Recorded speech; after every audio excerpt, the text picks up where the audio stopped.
Good morning student. Special theory of relativity में आज का टॉपिक है इनर्शियल और non inertial frame of reference. तो एक्चुअली फ्रेम ऑफ रेफरेंस बहुत ही ज़रूरी है, कहें कि कोई भी मूविंग बॉडी हो, रेस्ट बॉडी हो, उसका पोजीशन या वेलोसिटी ज्ञात करने के लिए फ्रेम ऑफ रेफरेंस की ज़रूरी होता है। तो आज जानना है इनर्शियल फ्रेम ऑफ रेफरेंस क्या है और non inertial frame of reference क्या है।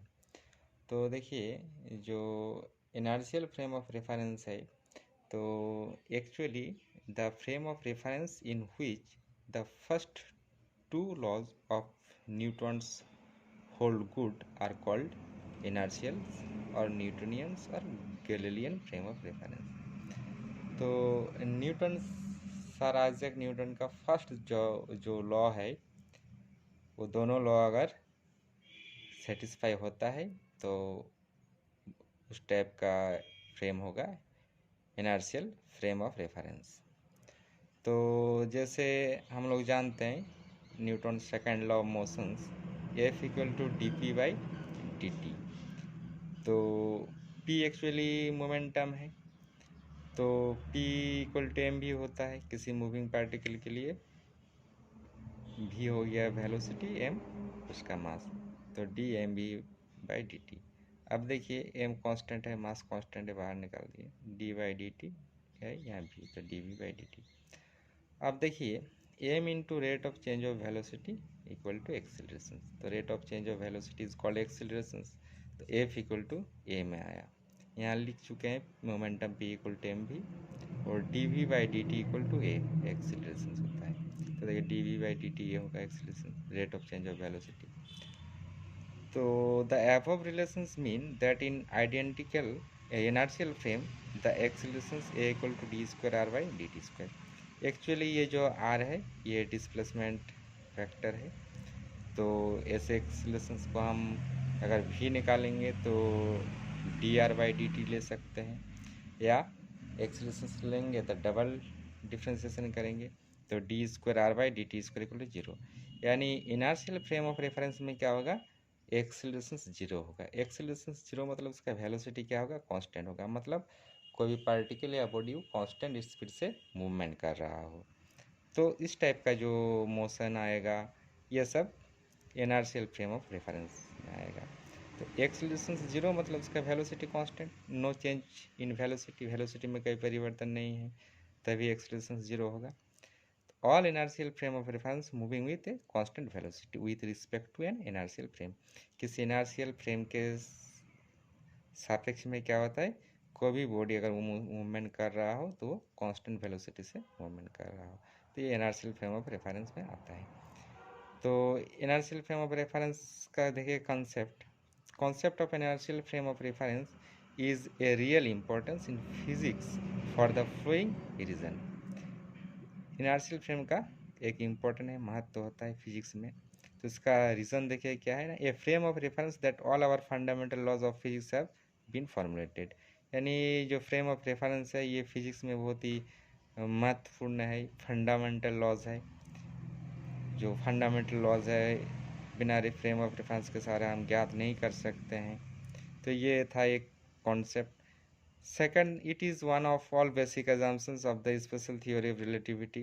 यानी एक्चुअली जो स्पेशल थ्योरी ऑफ रिलेटिविटी का जो एजम्पशंस है, ये second inertial frame of reference का जो कंसेप्ट है एकदम फुलफिल फ्लो ये करता है, वेरी सेटिस्फाई करता है of physics. Can all B so expressed as the assume the same mathematical form in all frame of reference। यानी फ्रेम ऑफ रेफरेंस में एक्चुअली अगर इनर्शियल फ्रेम लेंगे तो ये मैथमेटिकल फॉर्म से क्या है, सही है। अब देखिए मान लीजिए कोई एक सिस्टम, टू सिस्टम है, एक सिस्टम से कोई पार्टिकल मूवमेंट कर रहा है, कोई एक सिस्टम है, सिस्टम से पार्टिकल मूवमेंट कर रहा हो और कांस्टेंट स्पीड से, कांस्टेंट वेलोसिटी से मूवमेंट कर रहा हो, तो हम इस टाइप का मोशंस को बोलेंगे इनर्शियल फ्रेम ऑफ रेफरेंस। यानी एक्चुअली फ्रेम ऑफ रेफरेंस जो होता है ये किसी पार्टिकल या ऑब्जेक्ट का पोजीशन ज्ञात करते हैं। कि मान लीजिए एक फ्रेम ऑफ रेफरेंस लिया गया है, फ्रेम ऑफ रेफरेंस या सिस्टम एस, वहाँ से कोई पार्टिकल मूवमेंट कर रहा हो तो उसमें मान लीजिए कितना स्पीड से जा रहा है, तो फ्रेम ऑफ रेफरेंस चाहिए। वहाँ से कितना दूरी तय किया, how much distance covered by the body या बाय द पार्टिकल, तो डिस्टेंस ज्ञात कर सकते हैं। बिना फ्रेम ऑफ रेफरेंस के सहारा तो नहीं ज्ञात कर सकते हैं। या मान लीजिए फ्रेम ऑफ रेफरेंस में एक फ्रेम ऑफ रेफरेंस नहीं है, वहाँ से एक पार्टिकल मान लीजिए 5 किलोमीटर गया। अब 5 किलोमीटर जाने में कितना समय लगा, तो बिना फ्रेम ऑफ रेफरेंस के हम ज्ञात नहीं कर सकते। कहाँ से 5 किलोमीटर, कहाँ से मान लीजिए आधा घंटा। तो एक फ्रेम ऑफ रेफरेंस चाहिए फिजिक्स को समझने के लिए। फिजिक्स जो फंडामेंटल लॉ है, फंडामेंटल लॉ को समझने के लिए फ्रेम ऑफ रेफरेंस बहुत ही जरूरी है। तो actually inertial frame of reference जो है ये Newton first and second law satisfied होगा, तभी हम उसको बोलेंगे इनर्शियल फ्रेम ऑफ रेफरेंस। और इनर्शियल फ्रेम ऑफ रेफरेंस हमेशा उसका एक्सीलरेशन 0 होगा, that means moving with constant velocity. कोई भी बॉडी मूविंग करेगा कांस्टेंट वेलोसिटी से मूवमेंट करेगा। अब देखिए next non inertial frame of reference. Screenshot ले सकते हैं, स्क्रीनशॉट ले लीजिए। देखिए non inertial frame of reference, a non inertial frame of reference is the one in which the Newton's laws of motions are not valid, is called non inertial frame of reference. नॉन inertial frame of reference में क्या होगा कि कोई body Newton's laws को follow नहीं करेगा, वो इनवैलिड होगा। तो इस टाइप का जो बॉडी का मोशन होगा वो non inertial frame of reference में आएगा। जैसे मान लेते हैं ये बॉडी इज एक्सीलरेटेड, कोई एक बॉडी एक्सीलरेट हो रहा है when no external force act on it. अगर कोई बॉडी मान लीजिए एक्सीलरेट हो रहा है, उसमें बाहर से कोई फोर्स अप्लाई नहीं कर रहे हैं, कोई फोर्स एक्ट नहीं हो रहा है, तो ये बॉडी एक्सीलरेट हो रहा है, मतलब ये non inertial frame of reference में आएगा। This frame of reference are out of scope, ये जो फ्रेम ऑफ रेफरेंस है ये आउट ऑफ स्कोप है, so we will discuss only inertial frame of reference. तो जो एक्सीलरेट हो रहा है बिना बाहरी बल प्रयोग किए हुए, तो इस टाइप का जो फ्रेम ऑफ रेफरेंस होगा नॉन इनर्शियल में होगा, और ये आउट ऑफ स्कोप है, so we discuss only inertial frame of reference. And inertial frame of reference is the main जो सोर्स है, main source of special theory of relativity. तो special theory of relativity पढ़ने के पहले आप लोगों को इनर्शियल फ्रेम ऑफ रेफरेंस समझना है। तो इनर्शियल फ्रेम ऑफ रेफरेंस अगर समझ जाइएगा तो स्पेशल थियोरी ऑफ रिलेटिविटी पढ़ने में सुविधा होगा। तो thank you for watching my video को लाइक और सब्सक्राइबर कीजिएगा, शेयर कीजिएगा। Thank you.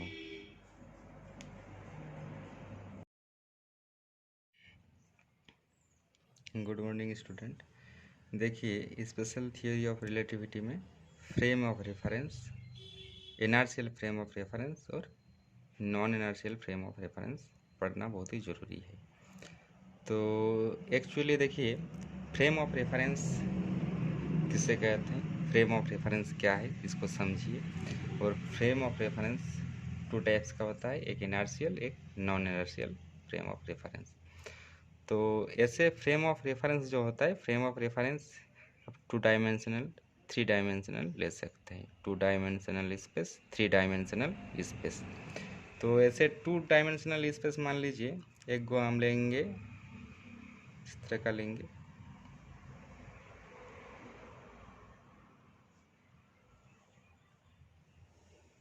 एक एक्स एक्सिस एक वाई एक्सिस, एक एक्स एक्सिस एक वाई एक्सिस। तो मान लीजिए यहाँ से ये है 1 सेंटीमीटर, ये 2 सेंटीमीटर, ये 3 सेंटीमीटर, ये 5 सेंटीमीटर 4 सेंटीमीटर। यहाँ से मान लीजिए 1 सेंटीमीटर, ये 2 सेंटीमीटर, यहाँ से 3 सेंटीमीटर। तो एक्चुअली जो ये मान लीजिए ओरिजिन है, ये ओरिजिन है, तो ओरिजिन से एक्स डायरेक्शंस में, एक्स एक्सिस में 4 हम पॉइंट लिए, 1 2 3 4 सेंटीमीटर तक डिस्टेंस लिए। और ओरिजिन से वाई एक्सिस में देखिए 1 2 3 लिए। मान लीजिए कोई पार्टिकल एक इस जगह पे कोई पार्टिकल पी है, इस जगह पे कोई पार्टिकल पी है। तो इस जगह पर जब पार्टिकल पी है, तो अगर हम इसका पोजीशंस ज्ञात करेंगे, तो पोजीशंस ज्ञात करने के लिए हमको फ्रेम ऑफ रेफरेंस चाहिए। काहे कि ओरिजिन से एक्स एक्सिस पर, मतलब एक्स एक्सिस से कितने दूरी पर है और वाई एक्सिस से कितना दूरी पर है। तो मान लीजिए एक्स एक्सिस से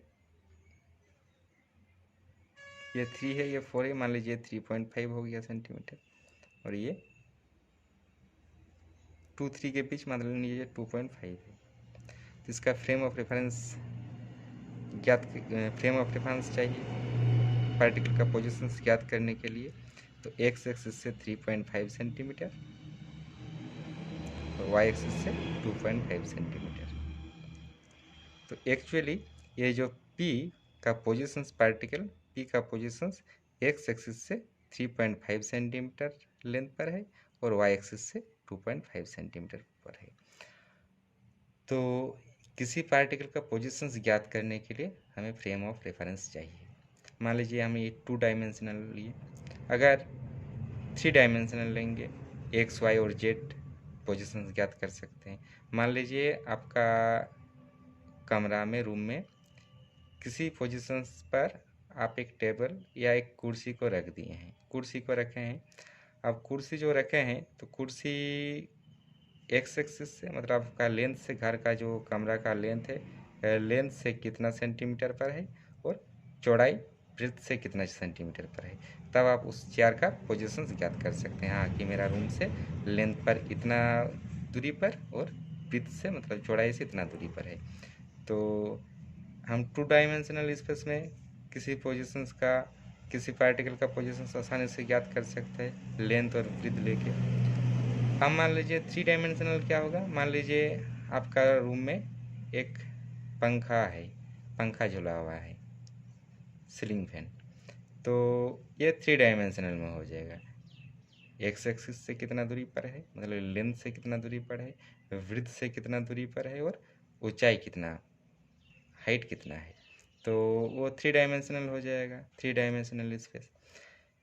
अगर मान लीजिए कोई एक एक्स एक्सिस वाई एक्सिस है, एक्स एक्सिस वाई एक्सिस। अब पार्टिकल पहले इस जगह में था, इस जगह पे था, अब ये मूवमेंट करते हुए चलते चलते इस जगह में आ गया। तो सबसे पहले इसका पोजीशन कोऑर्डिनेट देखिए, पहले इसका पोजीशन इस जगह पे था पार्टिकल, एक्स से मान लीजिए इतना दूरी पर, वाई से इतना दूरी पर, मान लीजिए एक्स से आर दूरी पर है या मान लीजिए एम दूरी पर है, और वाई से मान लीजिए एन दूरी पर है। तो इसका पोजीशन क्या हो जाएगा, एम एन। एक्स से एम डिस्टेंस पर है और वाई एक्सिस से एन डिस्टेंस पर है। तो इस पार्टिकल ए का पोजीशन क्या हो जाएगा, एम एन। अब मान लीजिए पार्टिकल डिस्प्लेस करते हुए इस जगह में आया, इस जगह में आ गया। तो इस जगह में जब आया तो डिस्प्लेस हुआ, फिर यहाँ से देखिए पोजीशंस वेक्टर खींचिए, पोजीशंस वेक्टर ले रहे हैं तो पोजीशंस वेक्टर लिए, मान लीजिए ये M1 पर आ गया और ये N1 पर आ गया। तो इस पोजीशंस को B मान लेते हैं। तो इसका पोजीशंस क्या हो जाएगा, M1 N1। तो एक्चुअली देखिए अगर वो मूवमेंट कर रहा है फिर भी हमको क्या पोजीशन मतलब फ्रेम ऑफ रेफरेंस चाहिए। कहें कि किसी भी पार्टिकल वो मूवमेंट में हो, स्थिर हो, उसका पोजीशंस निकालेंगे, मोमेंटम निकालेंगे, वेलोसिटी कुछ भी निकालेंगे, फिजिकल क्वांटिटी निकालेंगे, लेंथ निकालेंगे, समय निकालेंगे, तो हमको फ्रेम ऑफ रेफरेंस ज़रूरी है। तब हम उस पोजीशंस का, उस पार्टिकल का पोजीशंस ज्ञात कर सकते हैं, उस पार्टिकल का वेलोसिटी ज्ञात कर सकते हैं, उस पार्टिकल का मोमेंटम ज्ञात कर सकते हैं। तो ये जो मान लीजिए पोजीशंस ए पे था, ए से बी पर आया, ए से बी पर, ए से बी पर आया, तो तब उसका पोजीशंस एम एन था। जब बी पे आया तो उसका M1 N1 हुआ। अब इसका जो डिस्प्लेसमेंट होगा, डिस्प्लेसमेंट ज्ञात कर सकते हैं, कितना डिस्प्लेसमेंट हुआ। तो डिस्प्लेसमेंट बी माइनस ए कर सकते हैं, M1 माइनस ए, N1 माइनस एन। तो ये डिस्प्लेसमेंट वेक्टर आ गया। तो देखिए फिजिकल क्वांटिटी जो भी है, आप लोग पढ़े हैं फिजिकल क्वांटिटी, जो मेन 7 फंडामेंटल फिजिकल क्वांटिटी है, इसके बाद ड्राइव्ड क्वांटिटी है, ड्राइव्ड यूनिट है। सभी फिजिक्स में कुछ भी हम टर्म ज्ञात करेंगे, मोमेंटम, वेलोसिटी, स्पीड, टाइम, तो हमें फ्रेम ऑफ रेफरेंस बहुत ही ज़रूरी है। तभी हम पार्टिकल का अस्तित्व बता सकते हैं, पार्टिकल किस जगह में है, पार्टिकल रेस्ट में रहे या मूवमेंट करे। तो यही था फ्रेम ऑफ रेफरेंस। ये एक्चुअली 2 डायमेंशनल है। अब 3 डायमेंशनल में एक्स वाई जेड तीनों लेंगे, तो 3 डायमेंशनल स्पेस मतलब जब वो स्पेस में रहेगा, नीचे नहीं रहेगा, कोई 2 प्लेन सरफेस पर नहीं रहेगा। मान लीजिए कोई एक पक्षी उड़ रहा है, तो ये 3 डायमेंशनल में होगा, जो ऊपर रहेगा। आपका कमरा का सीलिंग फैन जो लटका हुआ है वो 3 डायमेंशनल में हो जाएगा। या मान लीजिए कोई गैस कंटेनर है, गैस कंटेनर में गैस है, तो गैस जो फ्रीली मूवमेंट कर रहा है, तो वो 3 डायमेंशनल में हो जाएगा। मान लीजिए क्यूब है, क्यूबिकल में क्यूबिकल कंटेनर है, उसमें गैस भरा हुआ है, गैस अणु भरा हुआ है। तो गैस अणु भरा हुआ है, तो ये गैस अणु मूवमेंट कर रहा है, फ्रीली मूवमेंट कर रहे हैं मान लीजिए, तो ये 3 डायमेंशनल हो जाएगा। एक्स एक्सिस से कितना, वाई एक्सिस से कितना, और जेड एक्सिस से कितना। तो ये 3 डायमेंशनल एक्चुअली हो जाएगा। कोई 3 डायमेंशनल हो जाएगा, एक्स एक्सिस से कितना, वाई एक्सिस से कितना, जेड एक्सिस से कितना। तो इस टाइप का 3 डायमेंशनल होगा, 3 डायमेंशनल कोऑर्डिनेट सिस्टम। तो फ्रेम ऑफ रेफरेंस यही था। तो फ्रेम ऑफ रेफरेंस 2 डायमेंशनल और 3 डायमेंशनल दोनों ही बहुत ही ज़रूरी है। तो ठीक है, अब देखिए फ्रेम ऑफ रेफरेंस के बाद फिर types of frame of reference 2 types होता है, एक इनर्शियल एक non inertial. Thank you for watching my video.